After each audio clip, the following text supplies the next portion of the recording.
and welcome to Clearly College Park Business and Industrial Development Authority special call meeting on Friday, May 22nd, 2020 at approximately 4:37 p.m. At this time, I would like to call the meeting to order. We will have roll call beginning with Chair Eleanor Cornelius. Vice Chair Demetrius Taylor.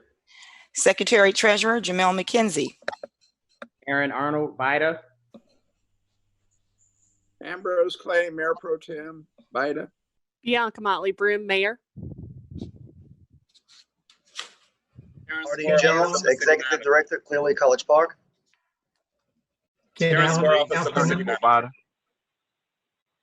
Tasha Hall Garrison, Assistant Secretary Treasurer for Clearly College Park.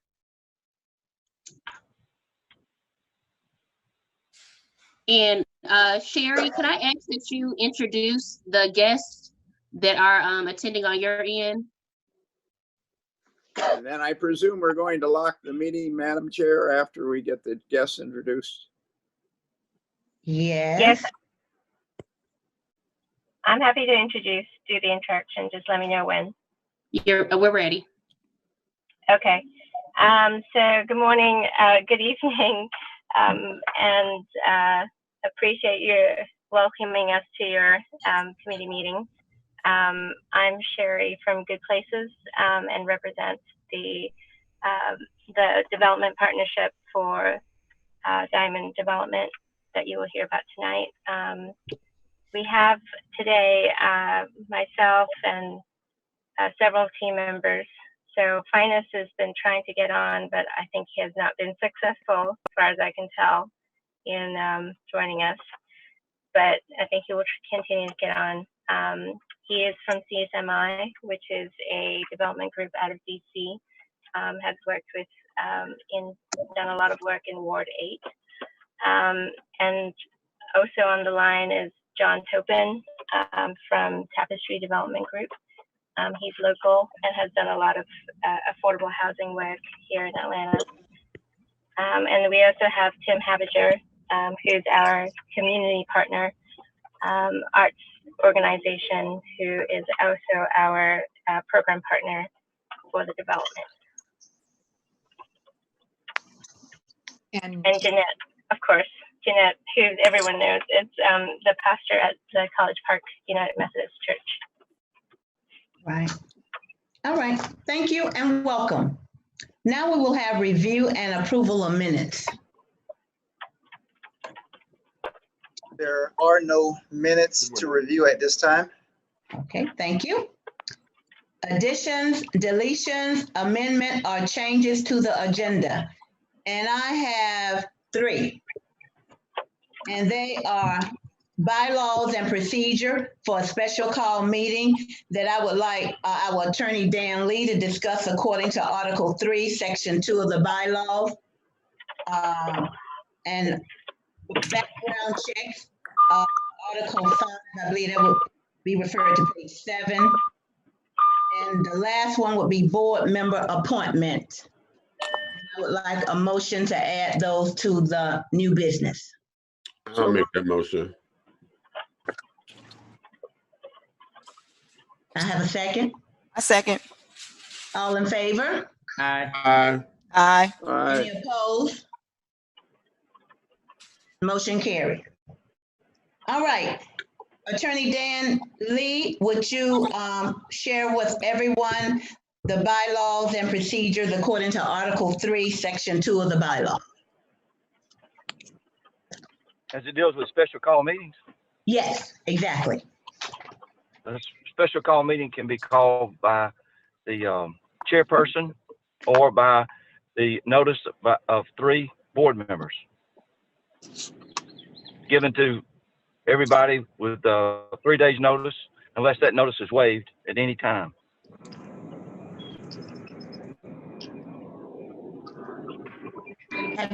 Is that it? I don't know what else you want to know. Can everybody, can you mute out if you're not talking? Because I'm getting a lot of background noise and it's hard to hear the lawyer and the chairperson.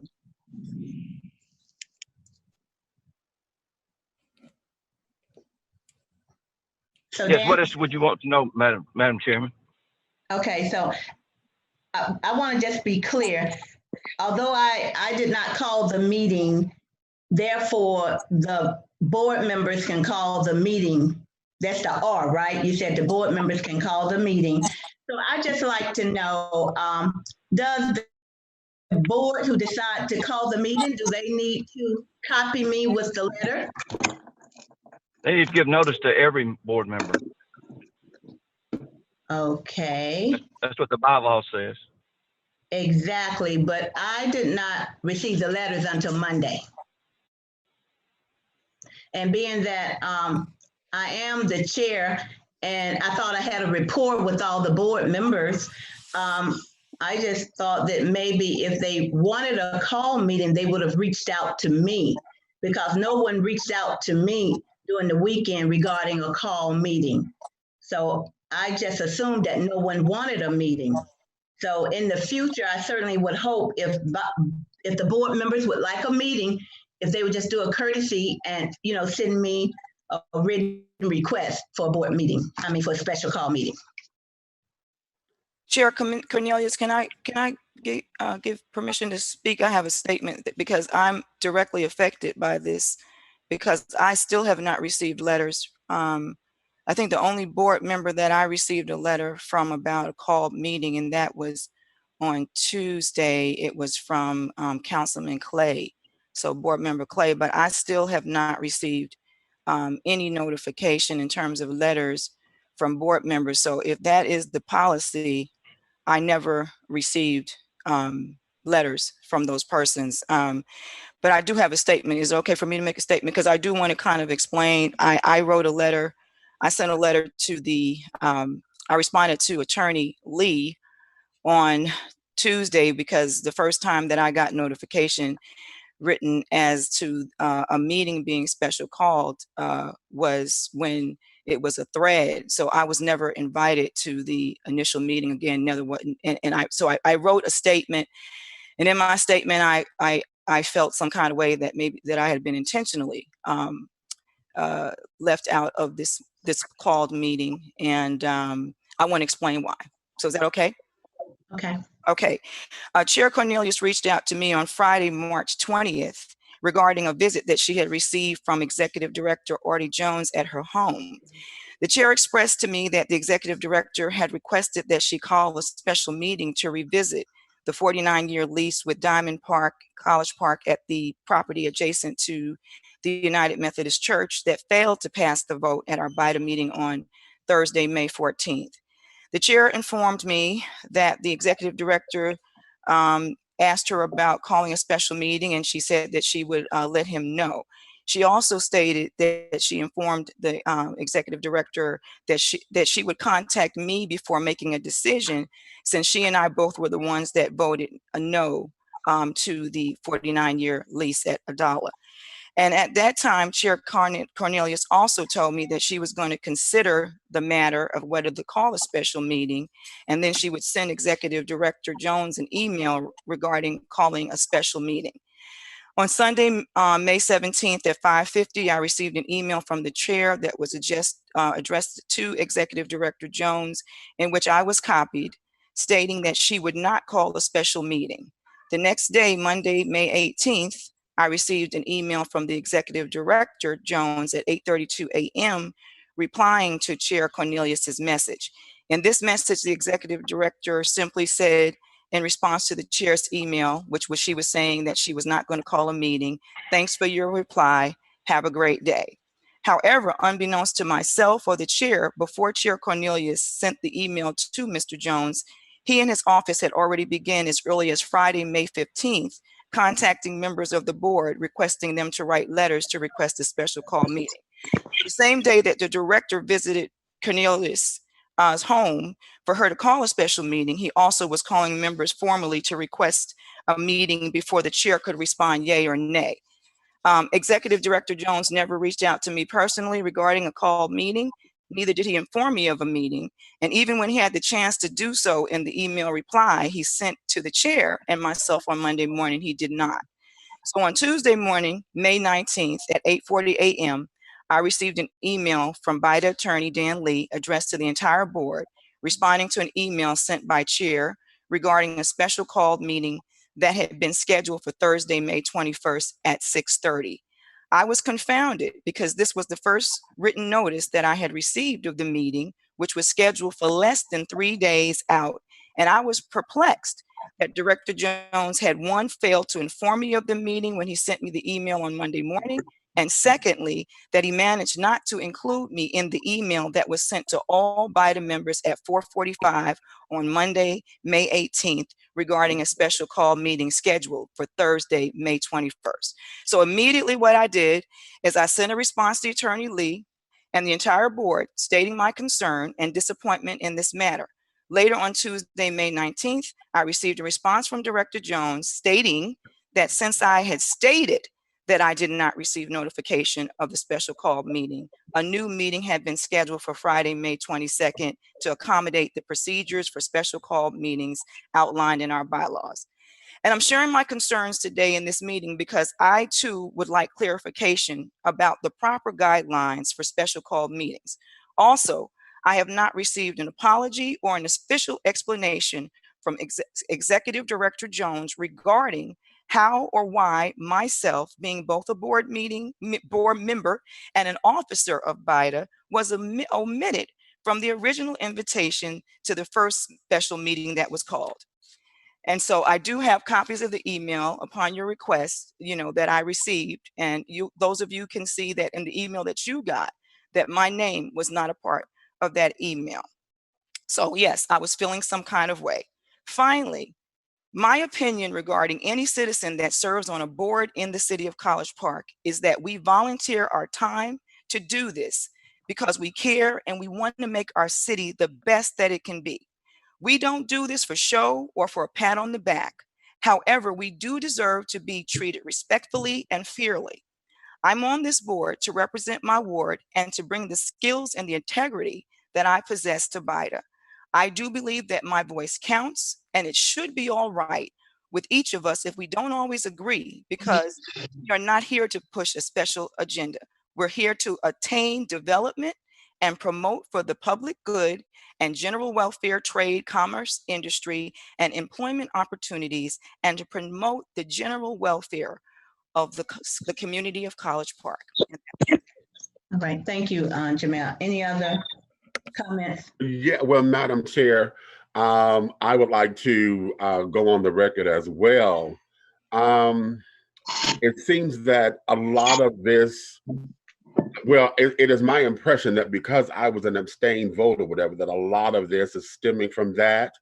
And I too had written a letter explaining a couple of things that I want to address just to put on the record, because I think there's a grave misunderstanding that's going on. And if I may, let me read my letter. I think it'll clear up some things and it'll get to the point. I said, greetings and salutations to all. I can see that this issue is very important to us all, and we are seeking to make sure that we are doing what is best for the city of College Park. I will go on the record and say that I was not completely aware that my letter to Artie, after we had a one-on-one conversation via telephone, was actually calling for a special meeting, as I do not ever want it to seem as though I'm doing anything behind Madam Chair's back. However, I will stand by my letter, as I want to bring total clarity to all board members surrounding the proposal. Now, moving forward, I see that we have an oversight with Madam Secretary Treasurer not being informed of the special call meeting. I was not aware of this, as I assumed she was included in all of the correspondences. As I peruse my correspondences regarding this meeting, I have noticed that Madam Secretary Chair's name is not included in the email addresses of all the correspondences addressing the meeting. This is clearly an oversight, I'm sure, but because of this, this has now cast a shadow of doubt against the integrity of Bida.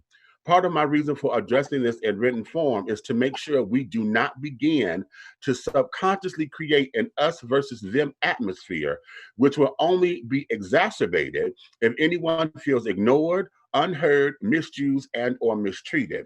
We have a wonderful team in place, and our accomplishments speak well of our dedication, and I want to ensure that our momentum is not halted or stifled. In the essence of making sure we are representing the city of College Park adequately and decently, we must maintain transparency so that the citizens of our great city continue to feel and believe that we are working for them as we are reestablishing the reputation of Bida and cultivating its relationship with our new administration. With all of the negative postings on social media and the vitriol that is spewed at council meetings, I am sure you all know the power it has over the citizens and how critical it is to satisfy their needs as best we can, even when we disagree on issues and have to make very difficult decisions. Therefore, it is imperative that we maintain our standards of order. Our bylaws state that every board member must have been given at least 72 hours notice prior to any meeting.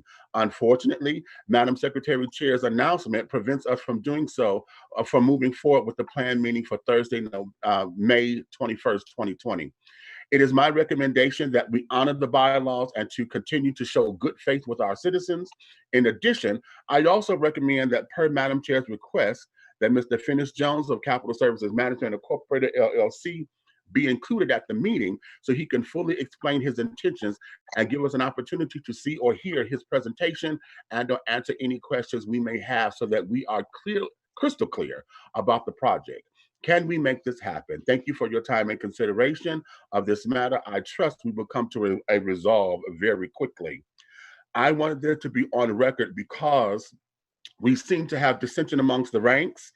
And right now, we have a lot of drama going on that's unnecessary. And we want to make sure that our citizens see us as a unified front. And again, transparency is everything. So if we can be transparent about a mistake or something that was an oversight, and we can clear it and just use a regular iron to iron out the wrinkles versus using a steam press at the cleaners, then I think we can move forward with this, because I think somehow there's a miscommunication somewhere. And it was never my intention to go behind your back, because I didn't think that's what I was doing. I thought it was a private conversation, and I was asked to send a letter privately. So I didn't know that's what this was. However, I still stand behind what was said in the letter. And moving forward, we just need to have the transparency and the clarity. All right, thanks. Madam Chair, may I have a word, please? Yes, sir. All right.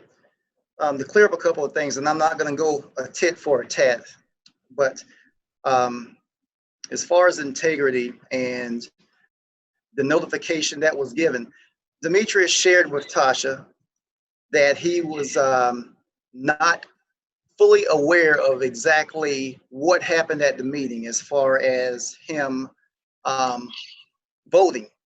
That's why he had abstained. And I said, Tasha, I said, it's very, very important that he stop us and let us know. There's never a dumb question, because I do this day in, day out for the last 20 years.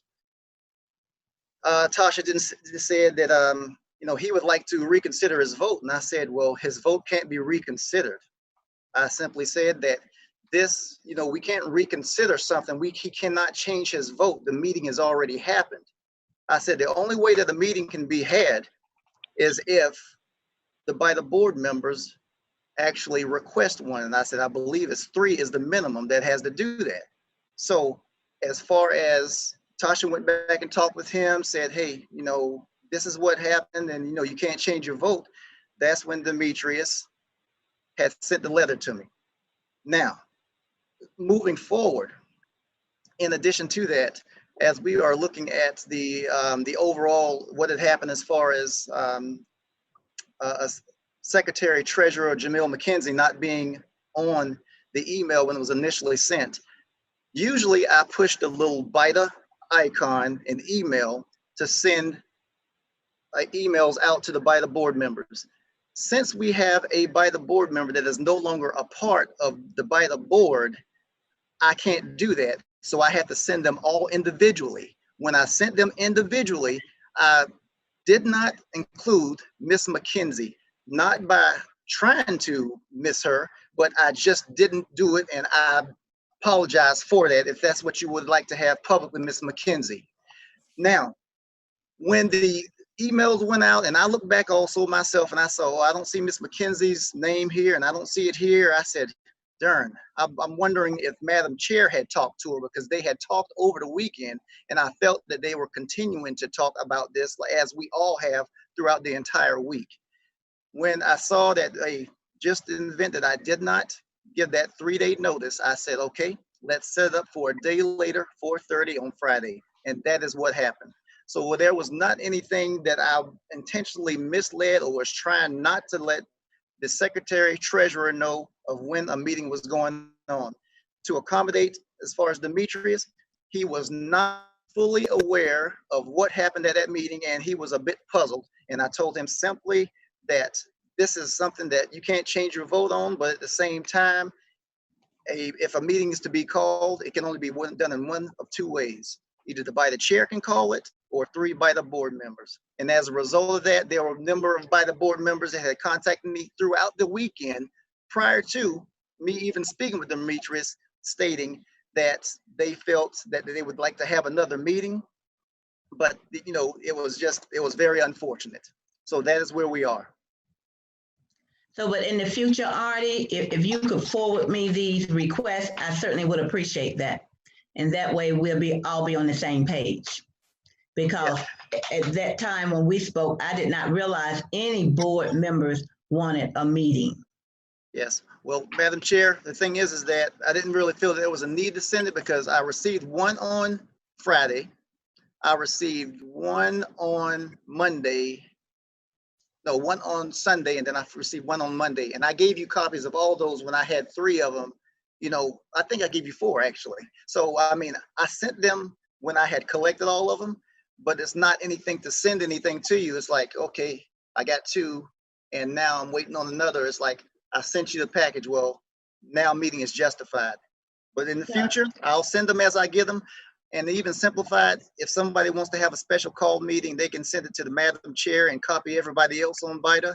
And that way we can resolve this situation all together. I appreciate that. I just want to clarify that, and this may be hearsay because I haven't seen it, but I was told that one letter was sent on Friday, one was sent on Saturday, and all the letters were sent on Sunday before Chairman Cornelius even told you that she was not going to call the meeting. So you had received the 3 letters before when she spoke to you, when she sent that email and said that she was not going to call the meeting, you already had received those 3 letters. Or by the time you responded, you had already received those 3 letters. Yeah, as I stated earlier, from the time that we had the meeting on Thursday evening until Sunday, there was a number of Bida board members that were sending me saying, hey, I think we need to call another meeting. Well, I said, okay. I said, if I get 3, you know, I'll send them on. By the time Monday got here, I had 4 letters. And at that same time, that's when I sent them. So I didn't say anything any different than what you said, Ms. McKenzie. I guess you just did not interpret what I said. I believe everybody on the line heard me say that throughout the weekend I received letters. So there wasn't anything, there was not a request. I had a Bida board member that asked me, well, what's the bylaws on this? And I let them know what the bylaws is on it. They can use their own common sense to send me whatever it is that they want to send me if they want to have a meeting. But it is not for me. I'm here for information. They asked me for the bylaws, I send it to them. And I let them know exactly what needed to happen, because I wasn't clear on it myself. And that's why I went back to visit the bylaws. Okay, Artie, I thank you for that. However, moving forward, anytime any board member would like to have a special call meeting, please send the copy of the letter to me as well. Thank you. Moving forward, any other comments? Well, the only thing I would like to say, Madam Chair, is that when we talked about the Thursday meeting, the email that I sent, and I probably was the last one, probably sent in the middle of the night, if I remember rightly. I don't remember. I specifically said in my email, please forward this to Madam Chair. Okay, I didn't get it, but thank you, Councilman. All right, moving forward, background checks. Dan, if you would talk about Article 5 on page 7. And the reason why I would like for you to talk about that, I know a council member has requested that we do a background check. We don't have any problem with doing background checks. However, it has to be amended to our bylaws. So could you discuss Article 5, page 7? I can just discuss the issue of background checks, and I think you're exactly right. You know, the fact that the mayor and council appoint Bida members, I think they can vet potential appointees by requesting a background check if that's what they want to do. As far as a background check on existing sitting Bida members, I think that is for Bida to amend its bylaws and seek to do that. Now, Exactly. but the law will say, well, I think Winston is looking at this.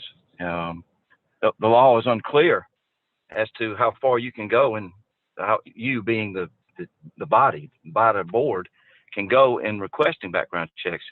Generally, background checks for employees have to be related to some sort of public safety interest that the body that is requesting it, whether it's a business, something like that. There has to be some relationship to it. I'm very uncertain as to whether or not Bida can vote to change the bylaws to require a background check from sitting members. Okay, and I know, I believe, and you correct me if I'm wrong, Dan, mayor and council can only suggest the background check. I mean, it cannot be a demand, but they can ask us to do a background check. Am I correct on that? Probably, but you know, one point I would make about this, and this same rule I'm about to use applies to the call meeting. I've said this to many clients before. On things like this that require coordination and cooperation, if you've got to go look at the rules, there's already a problem. And I can tell you that, you know, if it's a good idea, whether it's to sell this property or buy that piece of property, over 95% of the time, the two boards agree, the two bodies agree. So there's not a conflict. You're in the same dance step. Now, if the mayor and council want something that the board doesn't want, then you ought to have a discussion about it. Why do you want it? Why do you not want it? Why is it a good idea? How does it affect the operation? So to me, I'll give you a legal opinion on it. I'll be glad to help Winston with this, and we can come back with a joint opinion. But I would recommend to you that there be some discussion about why you want it. What are you trying to get to that you need this background check? And I understand that we've had this dismissal for cause that occurred, and I don't know that a background check would have found that. A background check could be anything from your driver's license, somebody running your driver's license, to a criminal history background. And I think the rule that you have to be an elector, meaning you have to be a registered voter in College Park in order to be eligible, is in and of itself a background check, because you can't be a felon and vote in Georgia right now. Madam Chair, I'm sorry, Dan. I'm sorry. I was just going to say, to me, we need, Winston, I speak for him, and I need to know what the end goal is of that. What kind of quote unquote background check are you looking for? And Madam Chair, if I may, Yes. I think you might have seen some of my thoughts about how we had gotten a little bit of ahead of ourselves in this conversation, and I can tell you from that Winston is working on this particular issue, and because we do have a certain set of things that we care about in terms of service on this board, and whether or not do we have the right mechanisms to make sure that our goals are being achieved. So at this point, certainly we are willing to work with the Bida board, and I'm sure that the Bida board is willing to work with mayor and council Absolutely. to make sure that we are achieving the stated goals. This is not about trying to, have an overreach or dig deep and find anything and everything. It is just that we want to make sure of certain goals. And I think that I outlined some of those in my earlier communication about this particular issue, but we're working on that. Thank you. So, and I want to continue the conversation as we move forward. Thank you, Mayor. I appreciate it. Madam Chair, and just, I guess, to piggyback, if we're going to entertain this, I do think that it should be a joint discussion, and that the bylaws should be amended to say so. So I think it's something that we, if this is what mayor and council really wants to do, we need to have a conversation, and then the Bida board needs to have at least 4 members to vote and say, yes, this is what we will do. We will make an amendment, and that'll be the procedure. That's just my thought, so. That's what Article 5 states, that it has to be a quorum of the board to have a change with amendment. So thank you all very much. Any other comments regarding background checks? All right, and the last one is board member appointment. I just feel that we need to have a diversity from the different parts of our city on the board. And right now, we have 3 members from Ward 1. And I certainly hope that we have a member, I don't know who the people you're looking at or anything of that nature, but I certainly would hope that we would have a balance as opposed to an imbalance on our board. I'm just saying it, if we have 4 board members from Ward 1, that's a quorum in itself. So I'm just asking that we look carefully at the board members that we're thinking about and making sure that that person represents the diversity of our city. Any concerns? Any comments?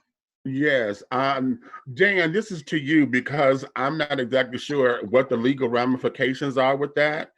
As far if someone is willing to serve, and have been appointed, I think that's one thing. We don't want to get into an idea of saying that we don't want the person to follow their heart and want to serve the city. At the same time, we want to make sure that we are legally equipped to handle that, because as it takes 4 votes on the Bida board to pass something, and if Ward 1 happens to have 4 people, that's a quorum if something is trying to get pushed forward, and it will become imbalanced. So what are the legal ramifications behind that, if any? I don't think there are any. I would submit to you that when the legislation was done to create Bida, and it set up the mechanism for the council to appoint board members, that the part where it says each council member can appoint somebody, I would, and having been in the legislature, I would tell you, I would have assumed that meant that council member would have appointed somebody from their ward. Mm-hmm. And if it doesn't happen, then the creating statute doesn't speak to it. So that there is no rule that says there has to be one from every ward. It's just that 4 of them are picked by ward sitting council members, and then the vacancy you have right now is the at-large one. I'm a little confused because we started the year with 4 members of Ward 1. So no, I understand that, Mayor, but I guess that's one reason why we're bringing that up now, is that we want to have a balance and have transparency moving forward. Okay, I mean, I didn't hear that complaint. I just didn't hear that complaint when this at-large position was up before. So it's not a complaint. We aren't complaining or concern, I guess. This is a discussion. Well, I mean, I hadn't heard that concern prior to. I'm going to go on the record and say I've heard it in the community, because I have community citizens that are saying that. And it's an issue in the community, which is why we're bringing it to the table for discussion. Yeah, I understand that. But I'm just, when this at-large position was up 2 months ago prior to the special called meeting, I just didn't hear it, and maybe other people did at that time, but that nomination was made by someone who, a council member that wasn't in Ward 1 and nominated someone from Ward 1 in January. So I am committed to making sure that from our perspective on council, that we get the best people for the position. That's why we've gone through the effort of having people apply, and I think that we've gotten a good crop of folks who are interested from across the city. Madam Chair, may I make a comment? Yes. We have an appointee from each ward on Bida. That's the intent. My intent for Bida is to have the most qualified people possible. The bylaws of Bida and the way it was set up is clearly intended to have an appointee from each ward. Correct. So we have 4.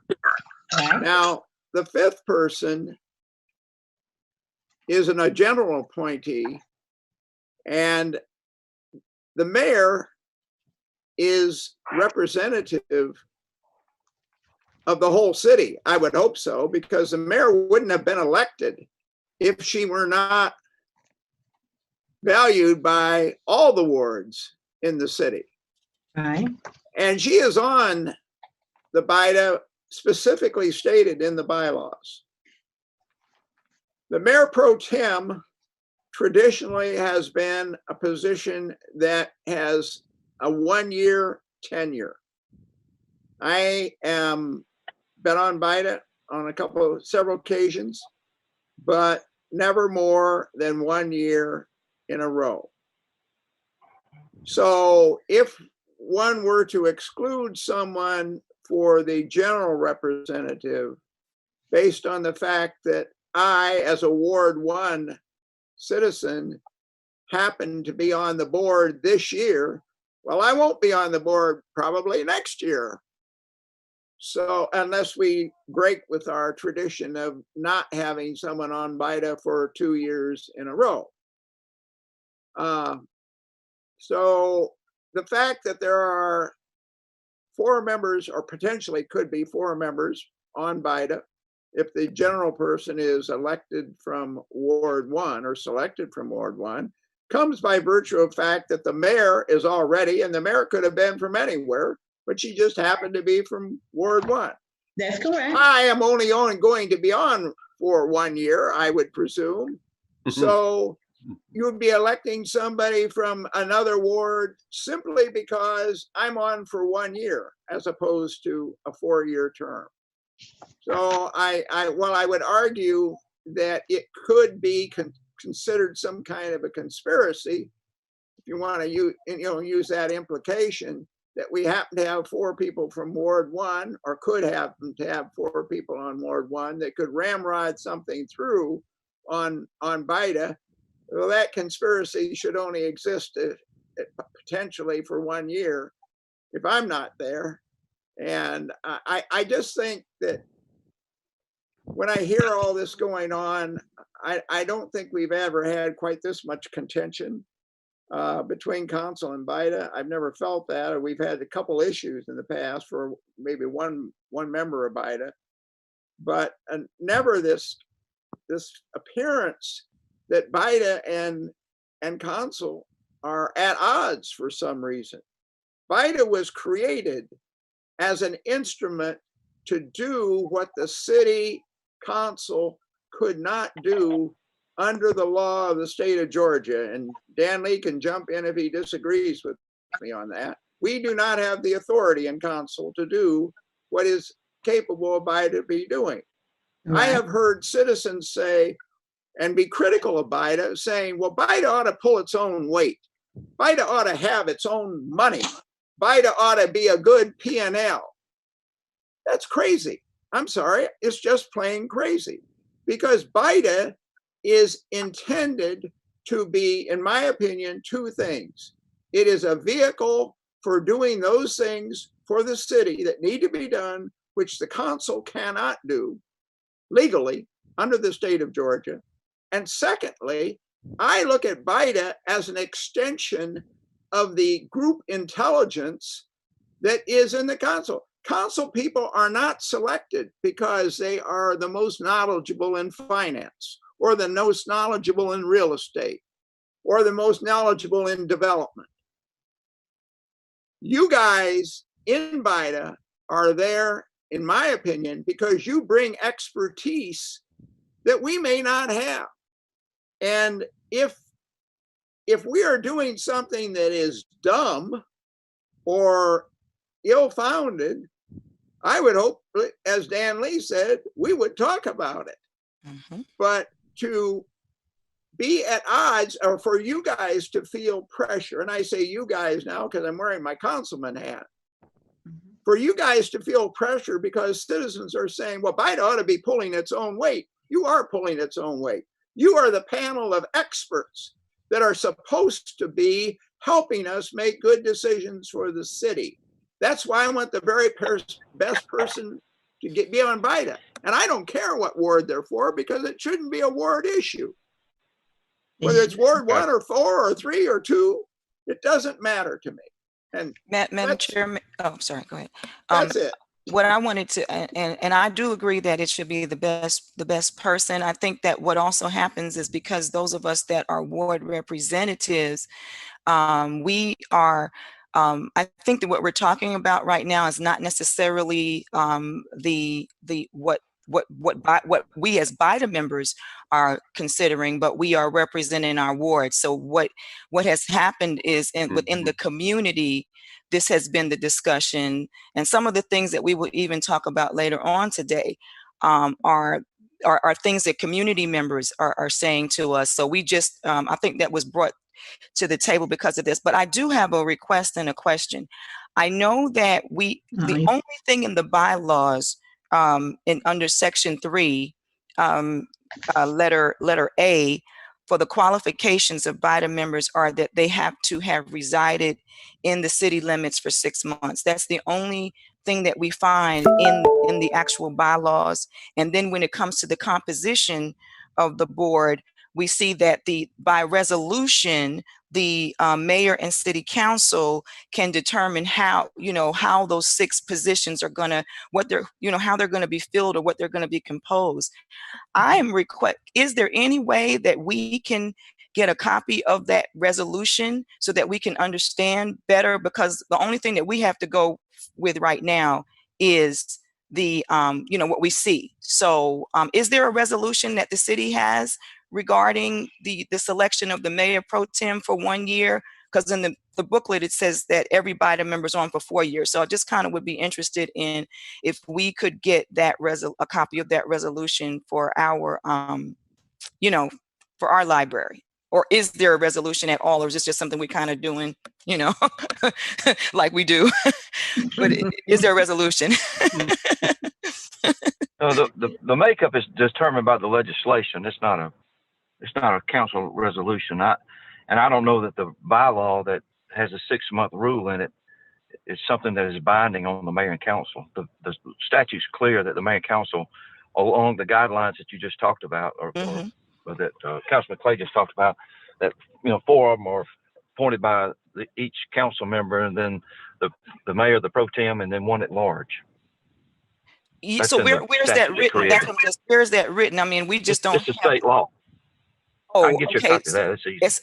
Thank you. That's all. That's what I was just asking for. That's fine. Yeah.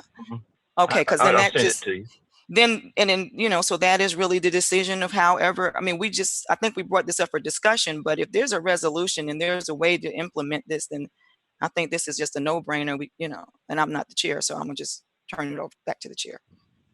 Thank you. Any other comments regarding board member appointment? Okay. All right. I believe we will not have GICC update, economic development reports. So other issues? No other issues from here. All right, well, may I have a motion to go into executive session to So discuss moved. real estate? So moved. May I have a Second. second? Thank you. All in favor? Aye. Aye. Aye. Any opposed? Motion carried.